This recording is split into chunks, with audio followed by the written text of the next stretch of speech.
Hello friends, welcome to Sushma's craft and creation channel. Friends, आज मैं आपको क्रोशे की ये सुंदर सी लेस बनानी सिखाऊंगी। ये बीडेड लेस है। ये एजिंग के काम आती है। आप इसको साड़ी के पल्लू पे या दुपट्टास पे कहीं पे भी आप बना के लगा सकते हैं। ये साथ साथ ही वीव होती है। ये बनाने में बहुत सिंपल है। और अगर आप किसी सिल्क, हर कलर की ये मिलती है, जो भी कलर आपको चाहिए। ये क्रोशे के काम भी आती है और एम्ब्रॉयडरी के काम भी आती है, इवन शटल के काम भी आती है। ये क्योंकि ये सिल्कन थ्रेड है, इसलिए इसकी फिनिशिंग बहुत अच्छी आती है। तो आप ये ऐसे देख ही रहे हैं, ये एजिंग बनाई हुई है। इसमें मैंने बीड्स एम्बेलिश किए हुए हैं, तो बीड से ये और भी ब्यूटीफुल लगती है। आप इसको अपने किसी भी प्रोजेक्ट में यूज कर सकते हैं। तो इसको बनाने के लिए हमें सबसे पहले चारों तरफ हेम स्टिच करना है। तो सबसे पहले मैं आपको हेम स्टिच सिखाऊंगी। इसको हेमिंग बोलते हैं। ये क्रोशे की हेमिंग है। बहुत सिंपल है, चेन्स डालनी है और टकिंग करनी है। तो आपने सबसे पहले हेम स्टिच सिखाएंगे, उसके बाद ये सेकेंड रो में हम इसको ये क्रोशे की बीडेड लेस बनाना सीखेंगे। तो इसके लिए हमें जो थ्रेड मैंने आपको बता दिया, क्रोशे जो चाहिए वो हमें 7 mm का चाहिए। ये थोड़ा बारीक होता है। इसमें बीड जो है, और बीड भी हमें वो सिलेक्ट करने हैं। देखिए, ये बीड सिल्वर कलर के बीड्स हैं जिसके छेद थोड़े से बड़े हों, जैसा कि आप ये देख रहे हैं। ये आसानी से इसमें चले जाते हैं। ये देखिए। तो अब हम शुरू करेंगे हेमिंग कि हमने इसको चारों तरफ से सिंपल नीडल की मदद से, पहले तो हमने ये वाली हेमिंग कर ली है। अब हम इसको क्रोशे से हेमिंग करेंगे। क्रोशे की हेमिंग के लिए हमें सबसे पहले एक कॉर्नर में स्टिच लेना है। सिंपली पहले निकाल लेंगे थ्रेड को।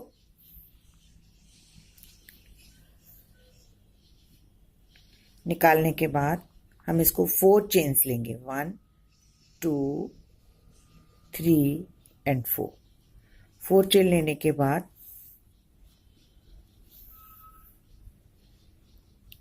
हम देखेंगे ये कितना डिस्टेंस है।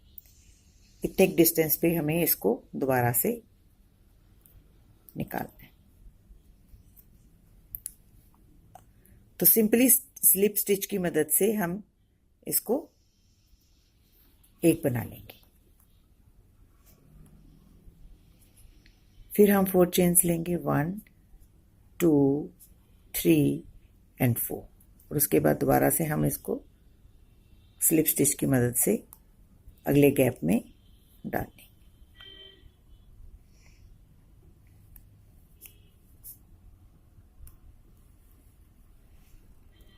तो ये हेम स्टिच है। इसको हम चारों तरफ सबसे पहले हेम स्टिच करेंगे। 4 चेन्स आप कम ज्यादा भी डाल सकते हैं, लेकिन इस मोटिव के लिए हमें 4 चेन्स ही डालनी है।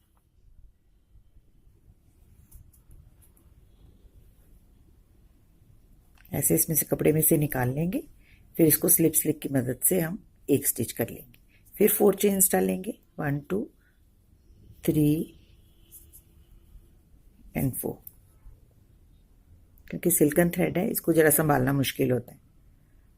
आप अगर किसी टेबल क्लॉथ वगैरह पे बना रहे हैं तो आप जो एंकर के गोला यूज करते हैं 25 ग्राम वाला, 20 ग्राम का, वो भी आप यूज कर सकते हैं।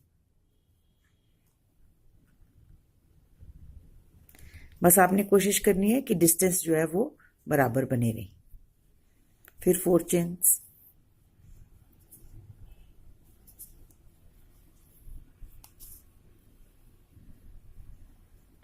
फिर हम इसको टकिंग कर देंगे। तो इसको बोलते हैं क्रोशे हेमिंग। तो ये हमारा फर्स्ट स्टेप है हेमिंग का, जो इस कपड़े के, इसके हैंकी के चारों तरफ करें। जब चारों तरफ हमारे हेमिंग कंप्लीट हो जाएगी तो सेकेंड रो में हम ये स्मॉल स्मॉल बीडिंग करेंगे। इसमें हम बीड्स ऐड करेंगे और हम क्रोशे के साथ इसको निट करेंगे। तो इसको करने के लिए हम क्या करेंगे, सबसे पहले एक चेन डालेंगे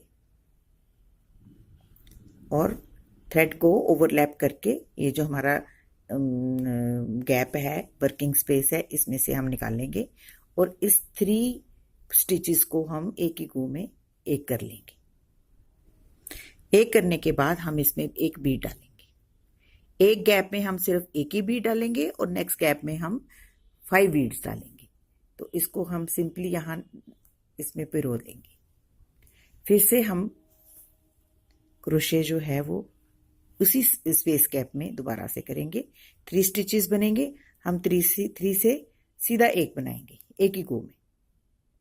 ठीक, फिर हम एक चेन लेंगे और नेक्स्ट वर्किंग स्पेस में वर्क करेंगे। इसमें हम 5 बीडेड स्टिचेस डालेंगे। तो 3 स्टिचेस बन गए हमारे। 3 बनने के बाद जो हमारा फर्स्ट स्टिच है उसको हम एक ही गो में एक बनाएंगे। 3 स्टिचेस का एक बना देंगे। ये मैं आपको बताऊंगी कि क्यों बनाएंगे। उसके बाद हम इसमें बीड डालेंगे। बीड आप थ्रेड में भी पहले पिरो के रख सकते हैं, लेकिन मुझे साथ साथ डालना ज़्यादा इजी और ज़्यादा कन्वीनियंट लगता है। बीड डालने के बाद आप थ्रेड ओवरलैप करेंगे क्रोशे के और फिर उसको 3 स्टिचेस बना लेंगे। ठीक है, 3 स्टिचेस बनाने के बाद इसको 3 से 2, 2 से 1 सिंगल क्रोशे करेंगे। फिर उसके बाद हम फिर नेक्स्ट बीड डालेंगे। फिर उसके बाद थ्रेड ओवरलैप 3 स्टिचेस बनाएंगे। 3 से 2, 2 से 1।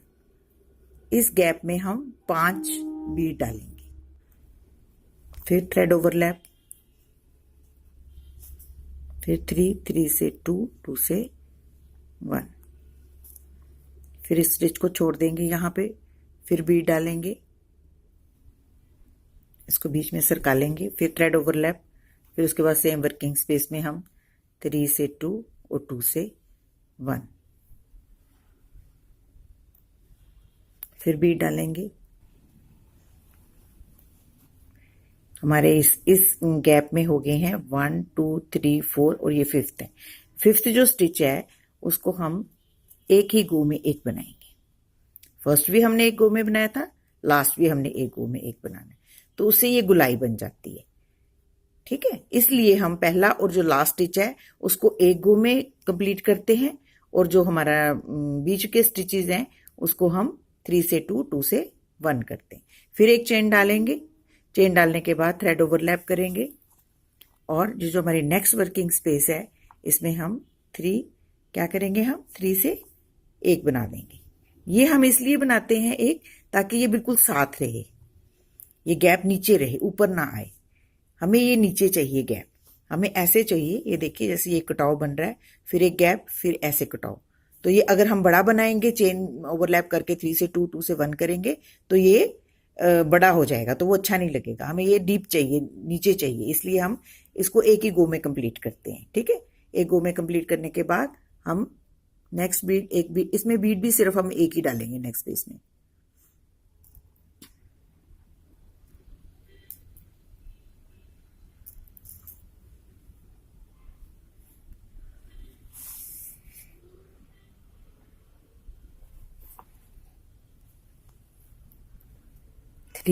थ्री से हमने सीधा एक बना लेना। ठीक है, 3 एक बनाने के बाद हम एक चेन लेंगे और नेक्स्ट वर्किंग स्पेस पे चले जाएंगे। इस पे थ्रेड ओवरलैप और एक ही गो में हमने सारे स्टिचेस को एक बना लेना। ठीक है, अब हम इसमें 5 बीड्स डालेंगे जैसे हमने पिछले वाले में डाले थे। तो मेन काम आपको समझ आ गया कि एक वर्किंग स्पेस में हमने सिर्फ एक बीड डालना है और एक वर्किंग स्पेस में हमने 5 बीड्स डालने हैं। तो वो एक कर्व सा बनता चला जाएगा जो देखने में बहुत ब्यूटीफुल लगेगा। और ये बहुत सिंपल है, बेसिक लेस है। उम्मीद है आपको आ गई होगी और आप इजीली इसको बना पाएंगे। इसको बनाना बिल्कुल भी डिफिकल्ट नहीं है।